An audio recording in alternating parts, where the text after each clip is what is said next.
Okay, now these various types of basic lines and shape used for tracing practice in a preschool or early learning context. These are typically referred by the geometrical description. Now these are curved line. What are these? Curved line and arc. Now ask students start from the dot and trace on the dot. Curved line. Trace the curved line. Now look here. These are vertical line or standing line. These are vertical line or standing line. Straight line running up and down. Straight line running up and down. Here down to up. Now look here. These are the wavy lines. What are these? Wavy lines. Help the bee reach the flower. Look here. These are the straight line with arrows. Straight line with arrows.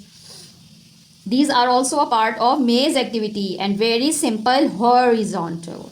Horizontal. Straight line leading the arrow. Now you have to talk about how to hold pencil, trace, down, up and color simple pattern made up of lines, circle, semicircle and other semi shapes.